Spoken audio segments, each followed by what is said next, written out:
Assalamualaikum warahmatullahi wabarakatuh.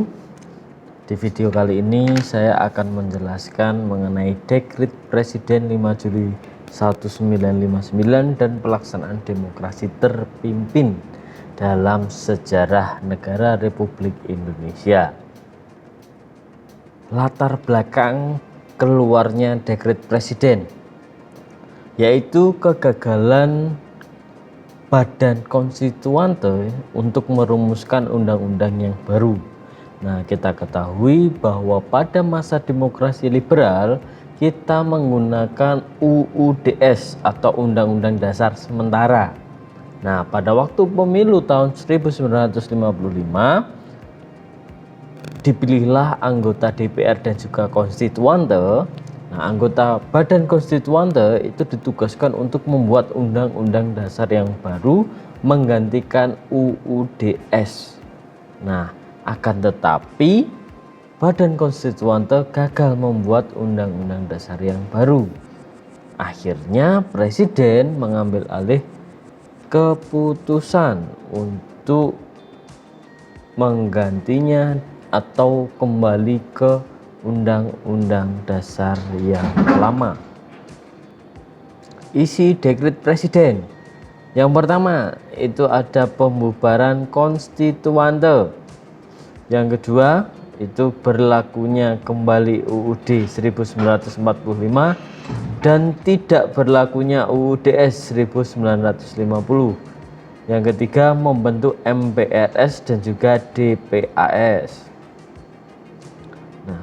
Setelah keluar dekrit, apa yang dilakukan Presiden? Yang pertama adalah pimpinan nasional TNI AD mengeluarkan perintah harian untuk mengamankan dekrit Presiden. Yang kedua, demokrasi liberal diganti menjadi demokrasi terpimpin. Yang ketiga, Presiden membentuk kabinet baru yang dinamakan Kabinet Karya atau Kabinet Kerja, menggantikan Kabinet Juanda. Pembentukan lembaga-lembaga negara. Nah, dengan adanya Dekrit Presiden, maka sistem parlementer digantikan menjadi sistem presidensial. Tidak ada lagi Perdana Menteri. Semua kekuasaan berada di tangan Presiden. Nah, program dari Kabinet Kerja atau Kabinet Karya bentukan dari Soekarno itu adalah keamanan dalam negeri, pembebasan Irian Barat, kemudian peningkatan sandang pangan. Kebijakan politik dalam negeri pada masa demokrasi terpimpin itu erat kaitannya dengan penyimpangan terhadap Undang-Undang Dasar 1945. Nah, apa saja penyimpangan itu? Apa saja kebijakan politik dalam negeri dari Presiden Soekarno di waktu demokrasi terpimpin? Yang pertama itu adalah adanya pidato kenegaraan dari Presiden Soekarno yang berjudul Penemuan Kembali Revolusi Kita. Nah, di dalamnya itu ada manifesto politik, itu dijadikan sebagai GBHN, garis besar haluan negara. Negara itu tujuannya akan kemana? Itu dasarnya dari manifesto politik. Nanti namanya Manipol Usdek. Manifesto politik, U-nya itu Undang-Undang Dasar, S-nya sosialisme, D-nya demokrasi, 4-nya ekonomi, K-nya kepribadian bangsa, Manipol Usdek. Nah, padahal yang dijadikan sebagai dasar itu adalah Undang-Undang Dasar 1945 dan juga Pancasila seharusnya. Kemudian yang kedua, itu adanya presiden seumur hidup. Pada sidang umum MPRS tahun 1963, Presiden mengambil MPRS mengambil keputusan untuk mengangkat Soekarno sebagai presiden seumur hidup. Nah, ini bertentangan dengan UUD 45 bahwa presiden itu tidak seumur hidup. Kemudian yang ketiga, pembentukan MPRS. Nah, Presiden membubarkan MPR dan membentuk MPRS dengan dasar penetapan Presiden nomor 2 tahun 1959. Para anggota MPRS seluruhnya diangkat dan diberhentikan oleh Presiden dengan syarat setuju kembali ke UUD 45. Nah, dengan ini berarti posisi MPRS itu di bawah presiden, padahal seharusnya MPR itu di atas presiden, dan presiden tidak mempunyai wewenang untuk membubarkan dan juga membentuk MPR.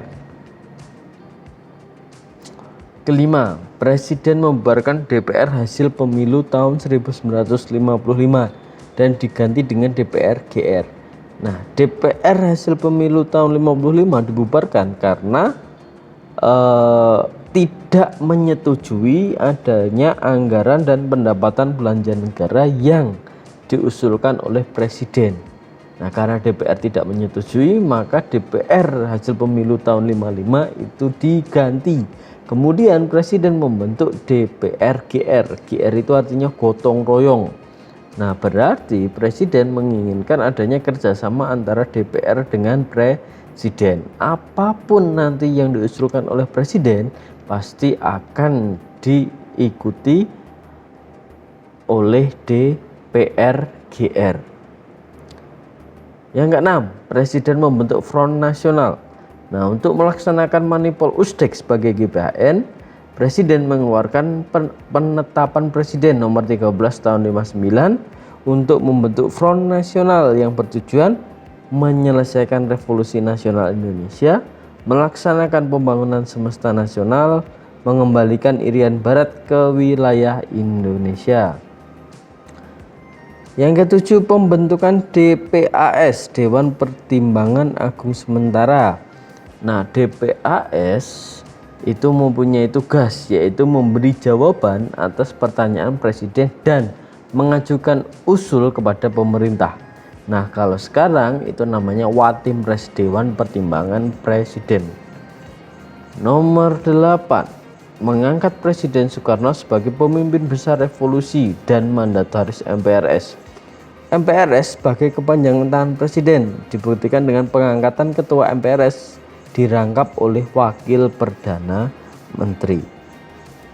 9. Pembubaran Partai Masyumi dan PSI.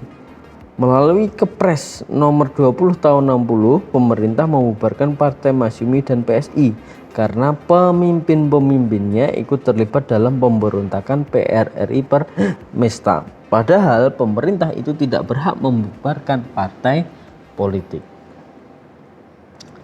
Kemudian ajaran Nasakom, presiden menyatukan paham-paham yang berkembang menjadi Nasakom. Apa itu Nasakom? Nasionalis, agama, dan juga komunis. Nah, dari paham Nasakom ini ada yang mendukung dan juga ada yang tidak mendukung. Nah, yang mendukung itu adalah Lekra, Lembaga Kebudayaan Rakyat. Sedangkan golongan yang tidak mendukung itu tergabung dalam Manikebu atau Manifest Kebudayaan. KOTI, Komando Operasi Tertinggi. Nah, presiden membentuk KOTI yang diketuai oleh presiden itu sendiri untuk mengambil alih secara langsung pimpinan angkatan bersenjata. Dengan ini maka ABRI di bawah kekuasaan presiden. Jadi semuanya itu bertumpu pada presiden. Kebijakan politik luar negeri. Yang pertama adalah pembebasan Irian Barat. Irian Barat menurut perjanjian KMB itu diserahkan ke Indonesia 1 tahun setelah penyerahan kedaulatan. Nah, berarti kalau penyerahan kedaulatan tahun 1949, maka penyerahan Irian Barat ke Indonesia itu 1 tahun setelahnya. Akan tetapi Belanda tidak menyerahkan ke Indonesia. Kenapa? Karena Belanda telah mengetahui bahwa di Irian Barat, sekarang itu Papua, itu banyak akan sumber daya alamnya. Oleh karena itu Belanda enggan menyerahkan Irian Barat ke Indonesia. Kemudian Indonesia tidak tinggal diam. Dari kabinet demokrasi liberal, mulai kabinet Nasir sampai dengan Juanda, semuanya menginginkan Irian Barat kembali ke Indonesia, tapi Belanda tidak mau. Kemudian Indonesia membawa masalah Irian Barat ke PBB, namun usaha tersebut tidak berhasil. Kemudian Indonesia itu menggunakan cara untuk memblokade ekonomi dan sekaligus memutuskan hubungan diplomatik dengan Belanda. Nah, baru di sini masalah ini itu direspon oleh PBB. PBB menengahi dengan mengutus yang namanya Ellsworth Bunker, seorang diplomat dari Amerika Serikat. Ia mengusulkan Irian Barat diserahkan ke Indonesia dalam waktu 2 tahun setelah adanya perjanjian. Nah, usulan tersebut direspon oleh pihak Indonesia. Indonesia menerima usulan tersebut, tetapi waktunya dipercepat, tidak 2 tahun. Nah, dari pihak Belanda itu menolak. Belanda menginginkan membentuk negara Papua. Berarti kalau mau membentuk negara Papua itu berada di bawah Belanda. Sama saja Irian Barat terlepas dari Indonesia. Kemudian Presiden Soekarno saat itu mengeluarkan Trikora, 3 komando rakyat. Gagalkan negara Papua, kibarkan merah putih di Irian Barat. Yang ketiga, melakukan mobilisasi umum. Nah, setelah mengeluarkan Trikora itu terjadi pertempuran. Pertama itu Yos Sudarso itu dengan KRI Macan Tutul menyerang Irian Barat yang saat itu diduduki oleh Belanda, namun Yos Sudarso gugur dalam pertempuran Laut Aru.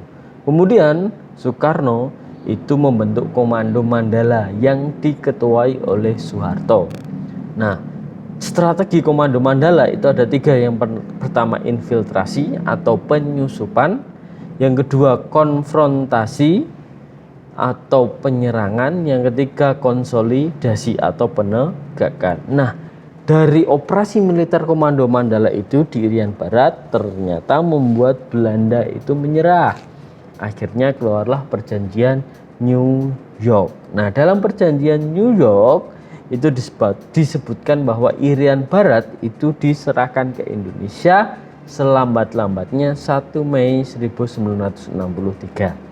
Nah, akhirnya UNTEA menyerahkan Irian Barat ke Indonesia pada 1 Mei 1963. Baru setelah itu dilaksanakan Popera, penentuan pendapat rakyat, di mana rakyat itu memilih untuk merdeka atau memilih untuk bergabung dengan Republik Indonesia. Akhirnya banyak rakyat Irian Barat yang menginginkan bergabung untuk Republik Indonesia.